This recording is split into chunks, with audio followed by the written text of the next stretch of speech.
How is it possible that Lewis Hamilton was losing almost a second per lap without having any engine problems? Subscribe to continue uploading more of this type of content now, if we continue. Ferrari has just uncovered the most shocking truth of 2026. The SF26 was not slow, it was misinterpreted, and that hidden error was costing one of the best drivers in history between 8 and 9 tenths per lap. What seemed like a lack of adaptation was actually a technical failure that was destroying the car's performance at the most critical moments. And when you understand exactly what was happening inside that Ferrari, you will realize that this not only changes the present of a season, it can completely change the championship. Hamilton began to notice it from a first moment. It was not a typical lack of confidence in adaptation. It was not that natural process of understanding a new car. It was something stranger, more difficult to identify, because the car in certain phases of a lap responded, had rhythm, showed flashes of real competitiveness. But suddenly, in the most critical points, especially on the straight, the performance disappeared, as if the car ran out of energy just when it needed it most. That sensation was constant, repetitive, and the most worrying thing was that it did not have a clear explanation at that moment, because the engine data did not indicate a traditional failure. There was no loss of power in the thermal block, there were no obvious signs of failure, and yet the stopwatch did not lie. This generated enormous internal confusion within Ferrari, because while from the outside a classic narrative began to be built that if Hamilton needed time, that if the car was not at the level of McLaren or Mercedes, that if the project had structural limitations within the team, the concern was much deeper, because they knew that the problem was not that simple. Already in the pre-season, they had detected certain anomalies in energy management, small signs that the hybrid system was not working completely efficiently, but as often happens in Formula One, these details were interpreted as pending adjustments, as part of the normal development process, not as a real threat that could compromise the overall performance of the car. The turning point comes when they begin to compare data from different races, especially in circuits where the energy demand is more evident, and that is where everything begins to take shape, because they discover that the problem is not punctual, it is not circumstantial, it is systemic, it is present in every lap, in every attempt, and most critically, it is directly affecting the efficiency with which the car manages electrical energy, a factor that in 2026 is not secondary, it is absolutely decisive. In this new era, where the MGUK has an enormous weight in power delivery, any mismatch in its management not only reduces performance, it destroys it completely. What the engineers are beginning to see in telemetry is disturbing. The SF26 was not correctly distributing the energy throughout the lap. It released it irregularly, too aggressively at certain points where it was not necessary, and completely insufficient in the key acceleration areas, causing the car to arrive empty on the straights, without the ability to push when it most needed it. It's as if the car had the power, but didn't know when to use it, and that in Formula One is practically the same as not having it. And this is where the story changes completely, because we are no longer talking about a classic performance problem. We are talking about a conceptual failure in the interpretation of one of the most complex systems of the car, an error that not only affects a part of the car, but also conditions its entire behavior on the track, from top speed to the ability to defend or attack, from the energy strategy to the driver's own confidence. Ferrari didn't have a slow car, it had a poorly understood car. And that was the beginning of one of the biggest and most invisible technical problems of the 2026 season. The moment in which Ferrari really understands the magnitude of the problem is not immediate, is not a sudden revelation. It is an almost obsessive process of analysis, of comparing data, of dismantling each lap of Lewis Hamilton sector by sector until they find something that does not fit.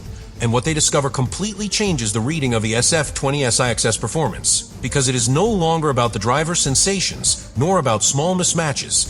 It is about a structural collapse in the way the car is using its energy.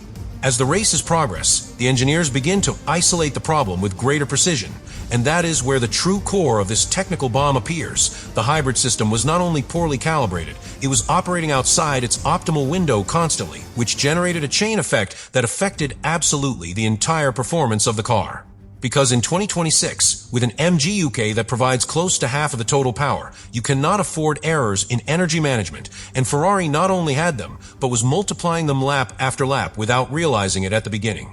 The The most critical thing is how this failure manifested itself, because it was not linear. It was not something that simply subtracted power constantly. It was much more treacherous. The system released energy in an uncontrolled manner in areas where it did not provide real gain, wasting resources that were then lacking at key acceleration points, especially on the long straights, where Hamilton needed all the power available to compete against direct rivals. The car reached those points in a kind of energy vacuum, without the ability to respond, as if it were drowning just at the decisive moment, and that perfectly explained why the differences in top speed were so evident. But this is where the problem becomes even more complex, because it not only affected the release of energy, it also compromised recovery. The system was not being efficient when regenerating under braking, which meant that the complete energy cycle was broken. Not only were you spending poorly, but you were not recovering enough either, creating a constant deficit throughout the lap. It's a perfect vicious circle. You release poorly, you recover worse, and each sector becomes a cumulative loss that in the end translates into those 8 or 9 tenths per lap that Ferrari couldn't explain at the beginning. And when they cross-check all the data, when they compare simulations with real telemetry, when they analyze different configurations, that is when the definitive conclusion is reached. The car was not failing due to hardware. It was not a problem with the thermal engine. It was not a physical limitation of the car. It was a software, management, and interpretation failure of the hybrid system, something much more difficult to detect because it does not leave obvious traces, but much more devastating because it affects every millimeter of performance on the track. And while all this happens internally, from the outside the perception continues to be completely different. They continue to talk about Hamilton's adaptation, lack of rhythm, superiority of other teams, without understanding that Ferrari is competing with a car that is not even remotely showing its true potential. That disconnect between internal reality and external narrative is what makes this story even more shocking. Because when it is finally revealed, when Hamilton decides to go public, he is not only explaining a problem, he is completely dismantling everything that was believed about Ferrari's performance at the start of 2026. This is where the season takes a complete turn, because it's no longer about upgrading the car, it's about unlocking it.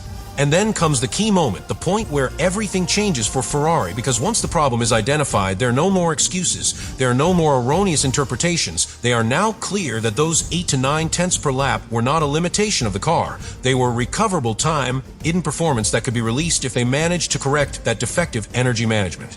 The work that begins in Maranello based on this diagnosis is practically surgical, because it is not about redesigning the car. It is not about introducing a major aerodynamic evolution. It is about reprogramming, recalibrating, understanding exactly how the hybrid system should behave in each phase of the lap. Something extremely delicate in this new era, where each micro-adjustment can generate unexpected side effects. Ferrari begins to work on completely new energy maps, redefining when it is released, how it is distributed, and at what points recovery is prioritized, seeking a balance that until then simply did not exist. And here is the really shocking thing, because when they start applying these corrections, the car changes, but not in a subtle way. It changes radically because suddenly the SF26 stops droking on the straight, stops losing top speed inexplicably, and begins to show a completely different face, much closer to what Ferrari had seen in simulations. It's as if an invisible burden was removed, as if they were unlocking a potential that was always there, but they were never able to use properly. For Lewis Hamilton, this changes everything, because he goes from driving an unpredictable, inconsistent car that did not respond at key moments to having a much more coherent tool, much more aligned with his style and what he needs to compete at the highest level. And this not only impacts pure performance, but also on confidence, on the ability to attack, to defend, to manage the race. Because in Formula 1, the difference between taking risks or not many times is knowing that the car is going to respond exactly as you expect. But beyond the immediate performance, what this situation really leaves is a much deeper and much more disturbing reading for the rest of the grid, because Ferrari has shown that its problem was not one of concept, it was not a lack of structural speed, it was an execution error. And that means that the real potential of the SF26 is much greater than what had been seen in the first races. And when a team discovers that it has almost a second hidden inside its own car, it stops being just another contender and becomes a real threat. Now, the narrative changes completely. We no longer talk about whether Ferrari can compete. We talk about how much it can recover, how much damage that failure has done in the initial championship classification, and whether they have time to reverse the situation. Because those 8 to 9 tenths not only represent lost performance, they represent opportunities that are not going to return, points that fell by the wayside and rivals that took advantage of that weakness without really knowing where it came from. For Lewis Hamilton, this revelation completely redefines his beginning with Ferrari because it dismantles the narrative of slow adaptation, of doubts, of lack of performance, and exposes a much more complex reality. He was driving a car that was not, giving him everything it had, and that, in such a tight championship, makes the difference between looking competitive or really being competitive. But there is something even more important that this situation leaves, and it is the message it sends to the rest of the teams, because Ferrari has not only corrected a problem, it has shown that it has a hidden margin, that its competitive ceiling is above what had been seen until now. And in a scenario where every tenth counts, recovering almost a second per lap is not an improvement, it is a total transformation. However, Formula One does not wait, and that is the great dilemma that remains on the table because all that performance lost in the first races cannot be recovered in the championship. The points that you did not score or the positions that you did not fight for, the opportunities that escaped, are already part of the past. So the big question is not just whether Ferrari is now faster, but whether it has arrived too late to turn that potential into real results. Because in the end, this technical bomb not only reveals a failure, it reveals a much harder truth. In modern Formula One, it is not enough to have the car, you have to understand it perfectly from the first second. Subscribe to continue uploading more of that content. Now you really think about all this.